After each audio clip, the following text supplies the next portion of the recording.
Bien, vamos a dar inicio a nuestro análisis de este 25 de julio del año 2012. Hay dos temas que me parece importante abordar. En el plano internacional, la muerte de Osvaldo Payá, una de las figuras más importantes de la oposición en Cuba, y en el plano nacional, hacer un poco la reflexión de qué está pasando al interior del Partido Acción Nacional y cuáles son las corrientes que se van manifestando en medio de los incidentes que al final de la elección, en el periodo postelectoral, está generando el movimiento de Andrés Manuel López Obrador. Sobre el tema de Cuba, yo creo que se están presentando toda una serie de señales que nos hablan de que la crisis final del gobierno de Castro se está presentando independientemente de las estrategias que su hermano Raúl ha venido manejando en los 2 últimos años, tratando de crear las condiciones para hacer menos grave, menos tensionante este nuevo paso en la política que evidentemente tiene que aterrizar en la aceptación de la participación de los grupos políticos en la isla. Comentando con personas que mantienen desde hace ya varios años un contacto con los organismos que funcionan al interior de la isla, ellos señalaban que de un año a la fecha han comenzado a presentarse algunas primeras señales en el sentido de que algunos de los integrantes del régimen castrista parecieran estar ahora convencidos de que si no abren las puertas a una creciente participación de la sociedad, cuando se produzca la caída del gobierno de Castro, las condiciones de la isla se pueden volver verdaderamente violentas y se puede desencadenar toda una serie de acontecimientos de corte muy extremista que no parecieran ser lo más conveniente para la isla. La figura de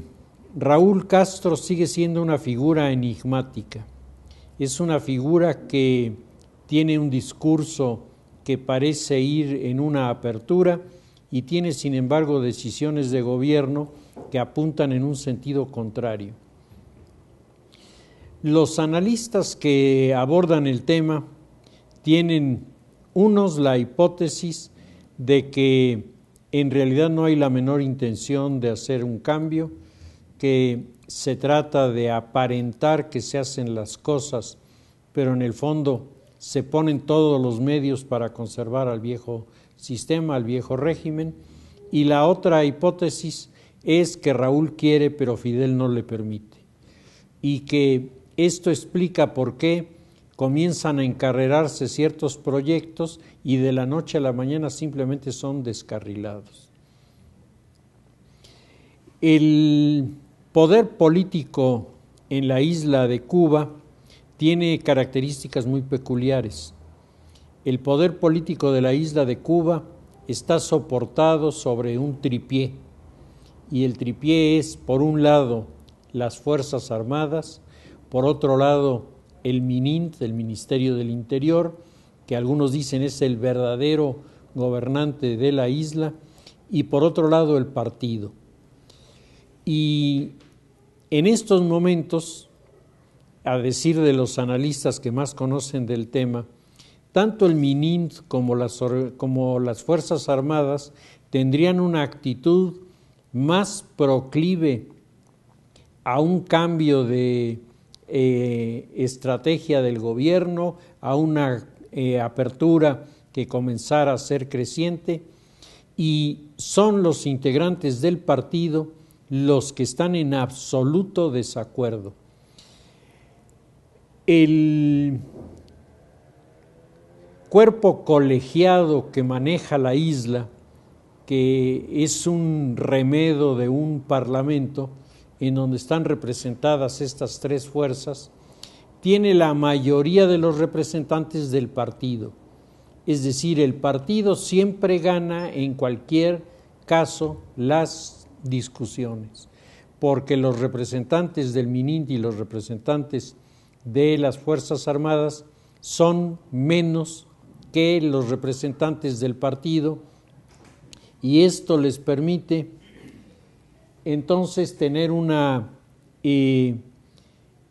decisión que pasa muchas veces por encima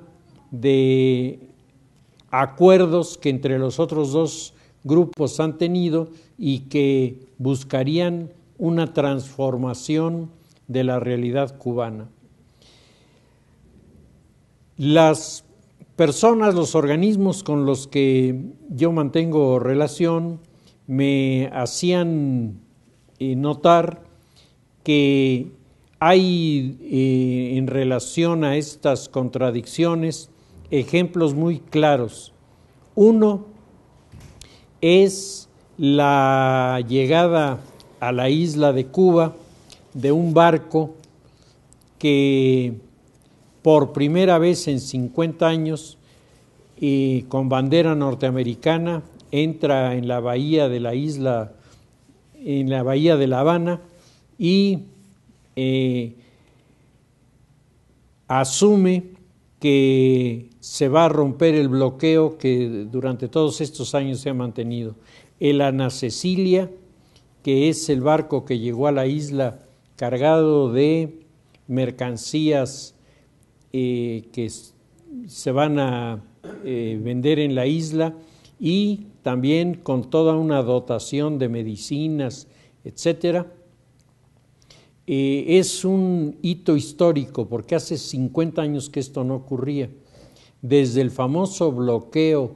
de los misiles de Cuba en 1962 a la fecha es la primera vez que un barco de bandera norteamericana ancla en la bahía de La Habana.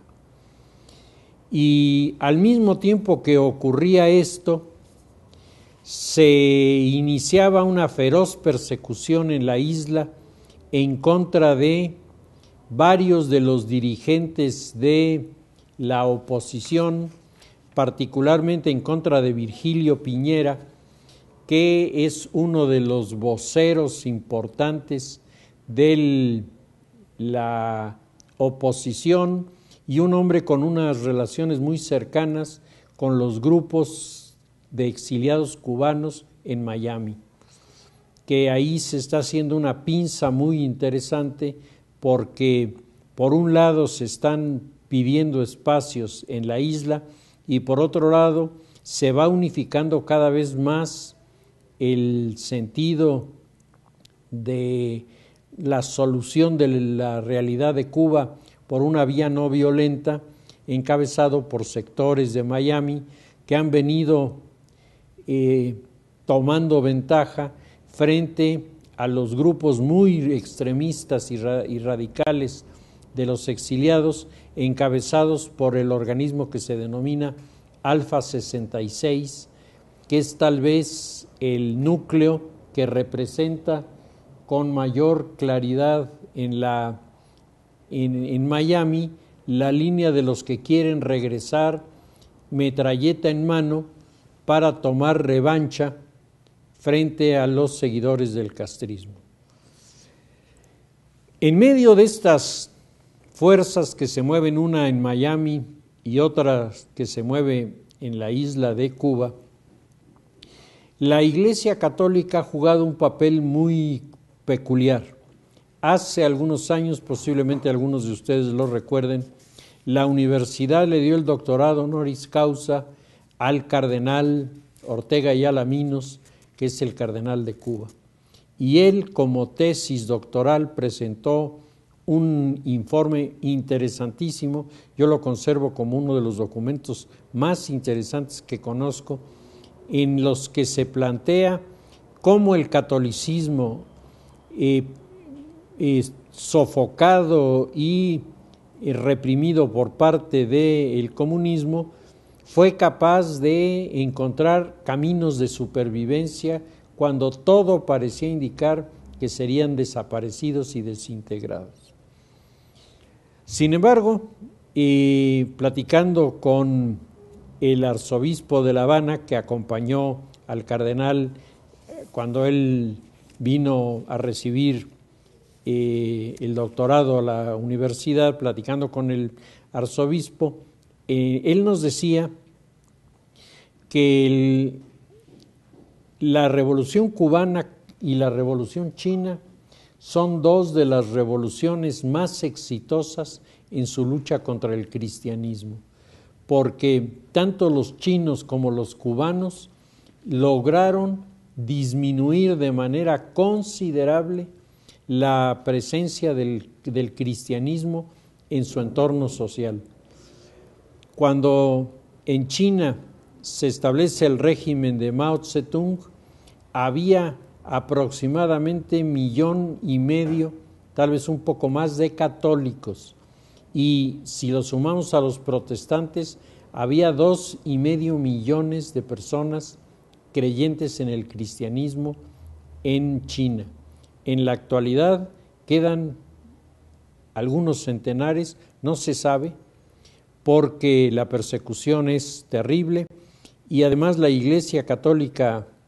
en China es la Iglesia Católica China. Obedecen al Partido Comunista Chino. Los nombramientos los da el Partido Comunista Chino. Y desde luego los sacerdotes pasan informe de las confesiones al Partido Comunista Chino. Es decir, eso es algo que nada tiene que ver con la Iglesia Católica. El Papa tiene 2 o 3 obispos nombrados in pectore,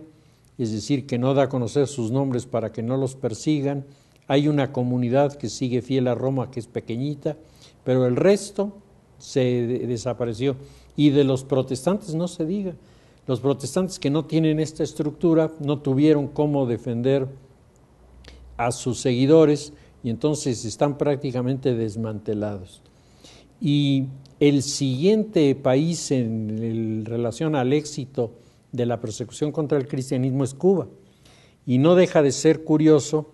que Fidel Castro utilizó para su trato con la Iglesia el documento que se llama Li Wei-han, que es el documento donde vienen las bases de los chinos para aplacar, aplastar y echar para afuera de China a los católicos. Entonces, el resultado, me decía el arzobispo, en una plática que tuvimos precisamente aquí en la universidad, es que hoy el número de creyentes se ha reducido de manera sustancial en Cuba y por el contrario han aumentado de manera considerable los seguidores de la santería. La santería es en este momento uno de los elementos de orden religioso que más impacto tiene en la isla. Ahora que estuvo de visita el Papa Benedicto en la isla de Cuba, las reacciones más agresivas contra la presencia de Benedicto fueron las reacciones de los santeros, que protestaron y reclamaron el que se llamara al jefe de la Iglesia Católica a estar presente en la isla de Cuba, porque la isla de Cuba no es católica, dicen ellos, es de los santeros. En la última visita que hizo el líder de los santeros en el Caribe a la ciudad de La Habana, varios de los ministros del gobierno le besaron los pies al líder de los santeros. lo que habla de que en los altos puestos de gobierno la santería está aceptada. Fidel Castro va a las ceremonias de los santeros y de hecho una de las reuniones que se ha publicitado más es la visita a los santeros de Hugo Chávez, de Evo Morales y de Fidel Castro, lo que habla de una empatía en este terreno que a uno le puede resultar un poco extraña, ¿no? Porque esto pareciera un fenómeno folclórico que no tendría, digamos, la seriedad ante un jefe de Estado. Sin embargo, bueno, pues ahí está. Y yo creo que la prueba más evidente es la noticia de ayer, que seguramente todos vieron, de que Evo Morales, en un día preciso del mes de diciembre, va a expulsar a la Coca-Cola de Bolivia, porque ese día se da la conjunción de las estrellas que los santeros han previsto para la derrota del imperialismo y el inicio del comunitarismo. Y uno dice, no puede ser que un jefe de Estado tome una decisión de una trascendencia muy grande, porque expulsar a una organización tan poderosa de Bolivia va a tener unas repercusiones económicas terribles, sobre todo para la gente más pobre y la gente que trabaja. Y sin embargo, la decisión no se toma ni siquiera por una percepción equivocada de la economía o por una idea de económica que se quiera defender, sino por algo tan poco sensato como que la conjunción de las estrellas es lo que predice el buen resultado de la medida. Esta presencia de los santeros es sin duda una de las situaciones que más ha tensionado muchas de las gestiones que la Iglesia ha intentado hacer para abrir espacios en la isla. A pesar de esto, se ha logrado un avance. El cardenal Ortega y Alaminos había manejado, por lo menos hasta que estuvo aquí, como una de sus estrategias principales, el mantener separada la Iglesia de los reclamos en el orden cívico-político. Pero a partir del final del año pasado, cuando varios de los opositores se declararon en huelga de hambre y los estaban dejando morir, entonces la Iglesia intervino, se comenzó a construir un puente diferente. Y el personaje que era el eje de esta relación era Osvaldo Payá, precisamente. Es decir, el personaje que acaba de morir es el que servía de puente entre la jerarquía y los grupos de resistencia civil. Osvaldo Payá había sido ya en varias ocasiones amenazado, había sido señalado como un provocador, había pretendido el gobierno acusarle de una conspiración, pero el respaldo de la comunidad, incluso de muchas personas no creyentes, de muchas personas que lo que quieren es que la situación cambie en Cuba porque ya no aguantan la realidad que están viviendo, eso hizo que el gobierno se midiera. De repente el domingo llega la noticia de que Osvaldo Payá había muerto en un accidente de automóvil. Ahora me entero a través de estas personas que la acusación que están haciendo los organismos desde el exterior de la isla y en el interior de la isla es que el automóvil donde iba Osvaldo Payá fue embestido por la parte de atrás por un vehículo de la policía cuando iba circulando por la carretera, y entonces al salirse de la carretera se estrelló contra un árbol y ahí se mató él y se mató otro de los dirigentes que estaban también involucrados en esto. En el mes de enero de este año, una de las personas con las que me proporcionan a mí esta información se trasladó a la isla de Cuba con su visado, con todos sus documentos perfectamente cubiertos, y se entrevistó con algunos de los dirigentes de las organizaciones no gubernamentales cristianas que hay en la isla de Cuba, católicas y no católicas, católicas y protestantes, y entonces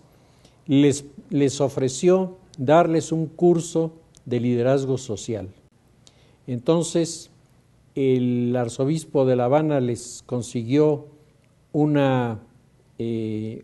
saloncito, se reunieron en el saloncito y ella les comenzó a dar el curso de liderazgo social, como los liderazgos sociales que da aquí el cufoso de la USEM, o sea, una cosa de ese tipo que nada tenía de ideológico ni de político, era más bien un cómo se puede implementar en la sociedad una corriente de creadores de empresa, de promotores de nuevas alternativas. A la salida de la primera clase la detuvo la policía, la amenazaron de que le iban a violar, la amenazaron de que le iban a dar una golpiza. La mujer tardó 3 meses en recuperarse del shock que le provocaron y además saliendo de la sala de interrogatorios de la policía, sin pasar por el hotel, sin recoger sus cosas, la subieron en un avión y la regresaron. Eso habla de el clima, y estamos hablando de enero de este año, o sea, no estamos hablando de los años 60, estamos hablando de este año, ¿no? Platicando con ella ahora con motivo de la muerte de Osvaldo Payá, me decía que todos los datos que ella tiene van en la línea de que Osvaldo Payá y su compañero fueron víctimas de la represión del partido, de gente del partido, que esto es cosa de gente del partido, que la gente del partido está molestísima con con Raúl, están molestísimos por la visita del barco y por la descarga de la mercancía que se autorizó por parte del gobierno, en lugar de hacerle el boicot al barco para señalarle que seguían rotas las relaciones entre Estados Unidos y la isla de Cuba. Pues la figura de Osvaldo Payá es una figura notable, es una figura con proyección internacional, está relacionado con muchos de los organismos de defensa de derechos humanos a nivel internacional y sin duda su muerte no es un acontecimiento secundario, sino un acontecimiento de gran trascendencia, porque tal pareciera como si el partido en la isla de Cuba hubiera ubicado al eslabón que estaba fortaleciendo una alianza que se estaba volviendo extraordinariamente importante y poderosa, y dándole un golpe mortal, simplemente rompe la alianza, porque de aquí a que aparezca otra persona de los tamaños de Payá, pues va a estar bastante complicado. Y lo peor, que digamos, su segundo de a bordo iba con él y se mató también. Entonces fue un doble golpe, porque resultaron descabezadas dos de las figuras importantes que estaban haciendo este enlace. Y esto, desgraciadamente, lo que está potenciando es a los grupos radicales de Miami, al Alfa 66, que dice: ya se los dije, por el camino de los acuerdos con esta gente se va al panteón. La única manera de resolverlo es mandarlos a ellos al panteón. Entonces, el escenario en la isla en la última semana, pues me parece que ha sufrido un cambio de bastante trascendencia. Sobre el tema de la política nacional, decía que hay dos elementos que me parece que vale la pena reflexionar. El primero de ellos es este desafío que está haciendo Andrés Manuel López Obrador. Y leyendo las páginas editoriales de diversos periódicos, oyendo las intervenciones de los analistas en la televisión, algunas de las entrevistas de la CNN en español con Carmen Aristegui, a mí me queda la impresión de que López Obrador está en este momento en una de sus disyuntivas más complicadas, porque tiene por un lado un grupo en la calle que le está, no pidiendo, le está exigiendo que les cumpla lo que les ofreció, a imposición, revolución. Y entonces quieren que se vista de zapatista y se lance a la revolución y que esto acabe en una confrontación en el país de características verdaderamente monumentales. Y por otro lado, tiene a la gente del partido, del PRD, que le está diciendo, tienes un activo de liderazgo que no tiene nadie en este país, eres una fuerza que de mantenerse puedes obtener para el partido resultados muy buenos en los próximos años, y esto sin duda es para ti en lo personal y para el partido y para la izquierda una fórmula que resulta mejor a que te lances a la aventura en las calles. A través de los intelectuales, del grupo de intelectuales, desde Héctor Aguilar Camín, Jaime Sánchez Susarrey, Luis Rubio, Leo Zuckerman, y todo el grupo de los intelectuales liberales ha mandado un mensaje muy claro a López Obrador. Estamos contigo en lo que reclamas, pero no estamos contigo en lo que estás proponiendo como consecuencia de la reclamación. Es decir, aceptamos que tienes derecho de protestar por la compra-venta de los votos, ahí te apoyamos, te aplaudimos, te decimos que estamos contigo, pero no nos digas que eso significa que se desautoriza la elección, porque en eso no vamos a respaldarte y no vamos a estar contigo. De los diferentes analistas que han abordado el tema, algunos están señalando que el problema más grave que se derivaría de la aceptación de la propuesta de López Obrador de anular las elecciones es que el país se precipitaría en una crisis de consecuencias terribles. Se tendría que nombrar a un presidente sustituto, se tendría que convocar a un nuevo proceso electoral, las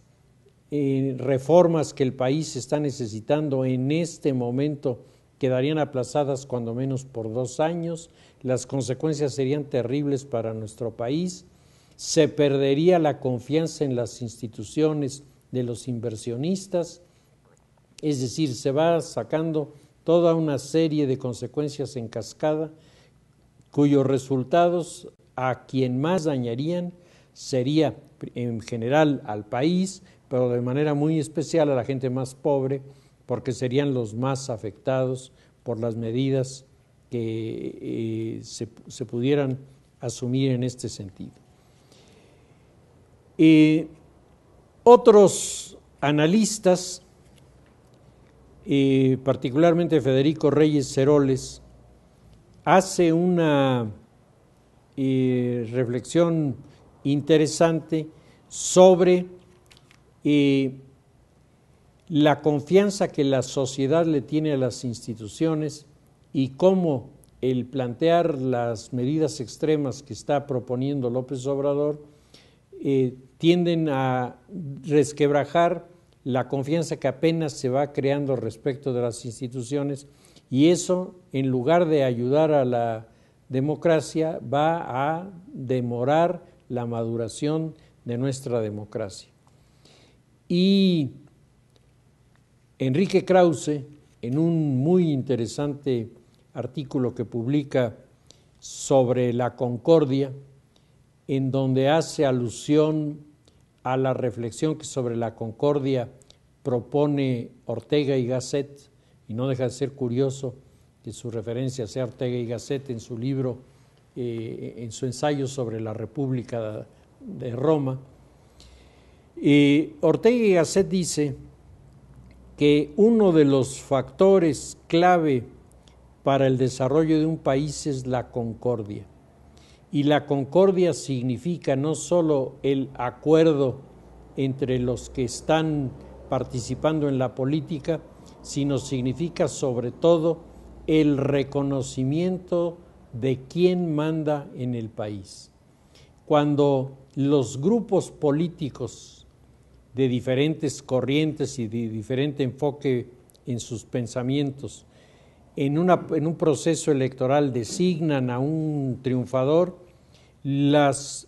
elementos de tipo ideológico, político, se relegan y lo que se privilegia es la concordia. Y entonces todos reconocen a uno como vencedor y el país va para adelante. Y dice, pero el otro factor es la discordia. Es decir, cuando alguien se niega a reconocer al que manda, entonces se introduce esta variante de la discordia con consecuencias que pueden ser verdaderamente terribles. Y dice Enrique Krause, Andrés Manuel López Obrador es un hombre que ha levantado a lo largo de 6 años de una campaña para la presidencia de la República una enorme fuerza. Pero que no se equivoque Andrés Manuel López Obrador, él no es la mayoría. Los 14 millones de votos que logró y que son suyos y que son su fuerza, comparados contra los 13 millones del PAN más los 19 millones del PRI, demuestran que el PRD no es la mayor fuerza política del país. De la misma manera que si el PRI se pusiera contra el PAN y el PRD, tampoco es la mayor fuerza política. Aquí es la concordia entre los tres lo que puede sacar adelante el proyecto. Y el personaje que puede hacer que se cumpla o no es Andrés Manuel López Obrador. Sergio Sarmiento, en un lúcido artículo que se llama Los argumentos, hace una explicación de todas las cosas en las que López Obrador tiene razón y cómo estos argumentos deben pesar,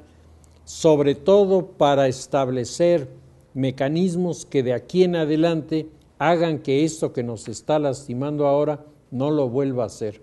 o cuando menos no lo haga en la medida en la que nos está fastidiando. Dice Sergio Sarmiento, y yo creo que tiene toda la razón, el verdadero problema de este país no es que no tengamos reglamentación, nos sobran reglamentaciones, estamos sobrereglamentados, tenemos reglamentos para todos. Es más, la última reforma electoral creó una serie de candados absurdos que violentan la libertad de expresión, que hoy mismo nos estamos dando cuenta de que son una tontería. Nuestro problema no es de leyes, nuestro problema es de mentalidad. Es decir, ¿qué tanto realmente los mexicanos creemos y queremos la democracia? Y Sergio Sarmiento hacía alusión, sin poner un ejemplo explícito, hacía alusión a que cuando no hay este sentido de la democracia, automáticamente prenden en la sociedad dos formas políticas, el caudillismo por un lado y el autoritarismo que viene junto. Dice, eso es inevitable. Y a mí me venía a la mente,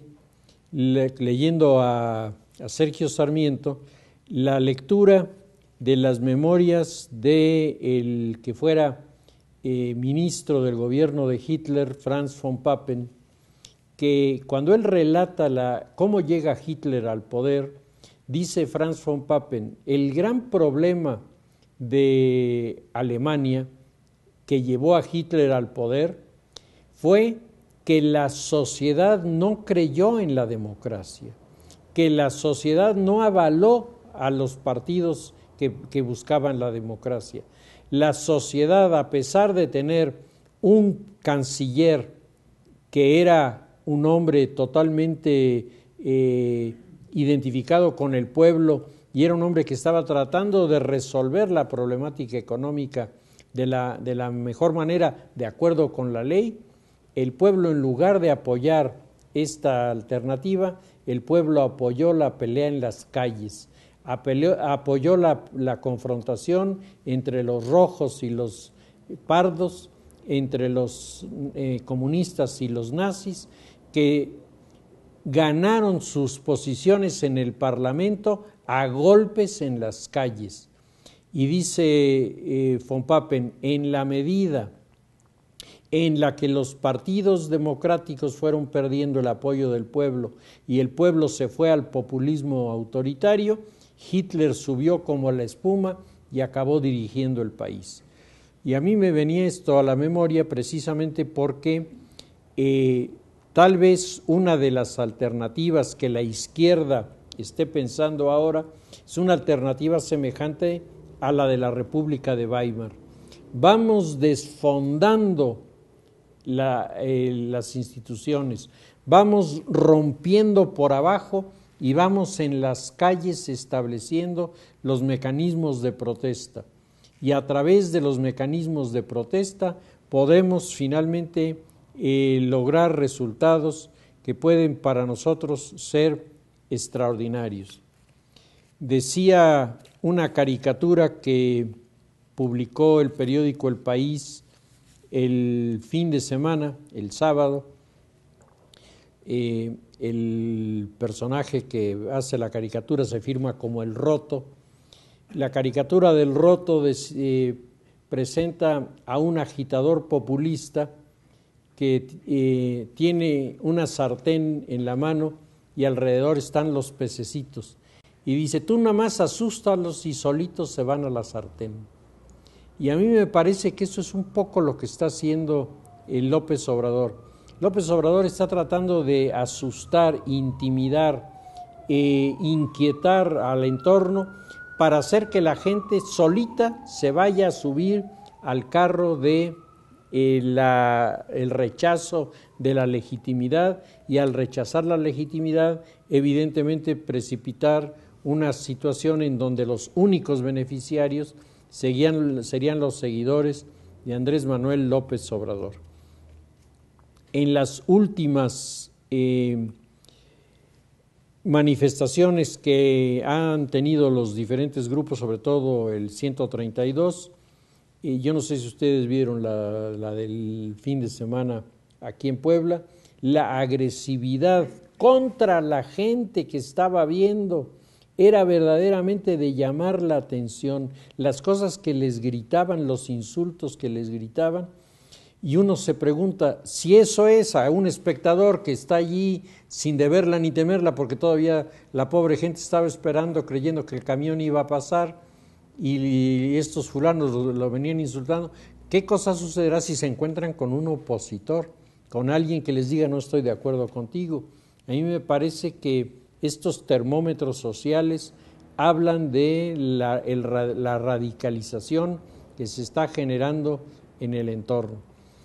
Y esta radicalización era la que existía en la Alemania de la República de Weimar.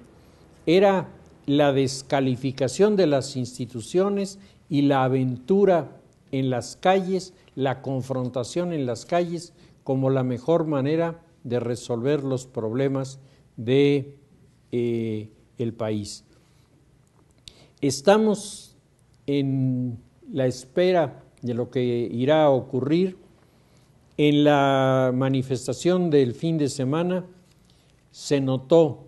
disminución en el número de los contingentes, de manera muy especial en la Ciudad de México,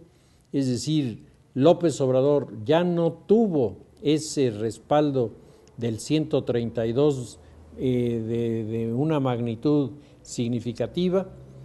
y en las ciudades de la provincia hubo en algunas de ellas incluso aumento de la presencia de jóvenes, en otras bajó también la presencia, y algunos de los analistas dicen que esto es resultado de las vacaciones,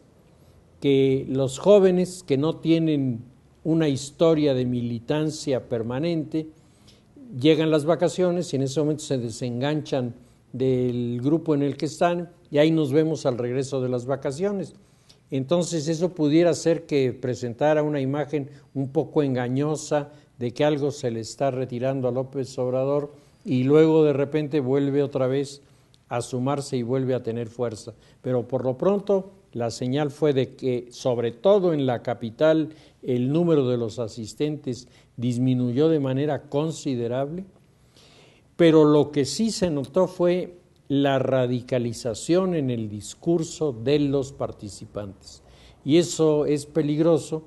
porque una de las siguientes actividades que tiene programado López Obrador ahora en los primeros días de agosto es la incursión del Sindicato Mexicano de Electricistas a Los Pinos. Y ya vimos que el Sindicato Mexicano de Electricistas, cuando fue a la Secretaría de Gobernación, acabó en un zafarrancho verdaderamente monumental, hasta con heridos. Entonces pareciera como si una de dos, o López Obrador está dosificando sus grupos para ir calentando el ambiente, o dos, hay gente al margen de López Obrador que dice a este no lo dejamos salir y le van a crear un problema en el cual su única alternativa sería renegar de la gente de la calle y con eso quedaría liquidado como líder político por el resto de sus días. Entonces el asunto para López Obrador, aunque algunos piensan que está muy sencillo, a mi modo de ver está verdaderamente complicado. Y si se equivoca, López Obrador va a quedar fuera del juego de los partidos, yo no sé si para siempre, pero por lo menos por un buen tiempo, y ya para López Obrador el quedar desplazado le causaría un daño que ahí sí sería auténticamente irreversible. Y finalmente, comentar el tema de lo que está pasando al interior del Partido Acción Nacional. En el Partido Acción Nacional están apareciendo personas con un criterio bastante sensato que están proponiendo que en lugar de comenzar a buscar chivos expiatorios, es decir, quien pague las consecuencias del resultado electoral, se haga un análisis de qué pasó, realmente se comience a revisar cuáles fueron los puntos importantes que se quedaron en el tintero y que no se atendieron. Yo sigo pensando que uno de los más significativos fue el desconocimiento del PAN, de los dirigentes del PAN, a la conducta de la sociedad en relación a los partidos. La despolitización tiene una consecuencia inmediata. Los simpatizantes, que antes eran uno de los núcleos muy importantes de los partidos, estaban los cuadros del partido, estaban los militantes del partido y estaban los simpatizantes del partido, y esa manchota era la que recogía los votos, era, digamos, la génesis del voto duro del partido. Hoy esto se ha reducido a los cuadros, los militantes que han aumentado, pero en la medida en que han aumentado, no han aumentado por convencimiento de las tesis del partido, sino han aumentado por el trapecismo político. El caso que tenemos aquí de nuestro gobernador, es decir, brincan de una posición a otra porque saben que en esa otra posición van a poder escalar lo que en donde estaban no lo van a poder lograr. Y eso hace que estos personajes de la política no vean al partido desde su interior ni con la misma generosidad y mucho menos con la misma perspectiva de aquellos que están convencidos de los ideales, que están convencidos de los principios y que tienen otra visión de las cosas. Entonces, el hecho de que no se haya percibido que el aumento de militantes en estas condiciones no era la garantía para lograr los resultados en la campaña electoral, me parece que es un primer paso para comenzar a darse cuenta de que el Partido Acción Nacional tendría que revisar desde muy abajo cuáles han sido sus líneas de acción para saber en dónde se ha equivocado. Sin embargo, así como hay personas que están en esta actitud de hacer una reflexión en serio, nos encontramos a personas que ya están buscando los chivos expiatorios, ¿no? Y entonces ya comienzan a señalar aquí y allá y piensan, como normalmente ocurre, decíamos, después de las crisis, que cortando cabezas es como se resuelven los problemas. Y muchas veces cuando se cortan las cabezas en estas situaciones de crisis, se aplica la regla de la crisis. El primer paso después de la crisis es el sacrificio de los inocentes y el siguiente paso, el encumbramiento de los culpables. Y entonces esto puede llegar a pasar si no se hace un buen trabajo de reflexión y se cae en este juego. Pero ha aparecido un tercer grupo dentro del Partido Acción Nacional y me parece que es el grupo que de alguna manera está inspirado, si no es que está dirigido por el propio presidente, que está proponiendo la refundación del partido. Y entonces la refundación del partido, desde luego, como término, a mucha gente les suena muy agradable. Vamos a hacerlo de nuevo. Nada más que hacerlo de nuevo significa,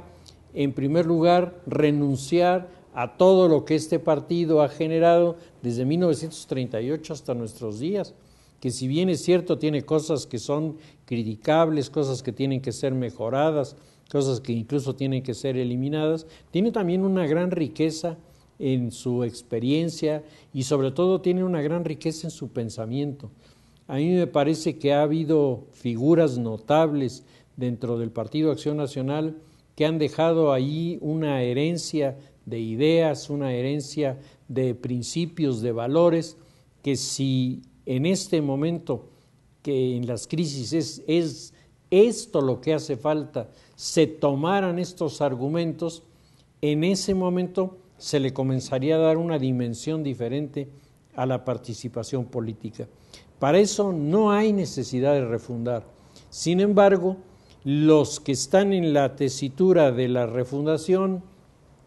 lo hacen no solo porque estén convencidos de que la refundación, es decir, hacer el partido de nuevo, es lo mejor, sino porque hacer el partido de nuevo significa deshacerse de todos aquellos que estorban. Y entonces, con permiso, y vamos desde cero. Y esto me parece que es verdaderamente suicida. El manejar un criterio así es verdaderamente suicida. Soledad Loaesa, una politóloga, que es yo la considero una de las gentes más serias en el estudio del Partido Acción Nacional. Ella tiene varios libros publicados sobre el Partido Acción Nacional. Ella es de las que opina que refundar es exagerado,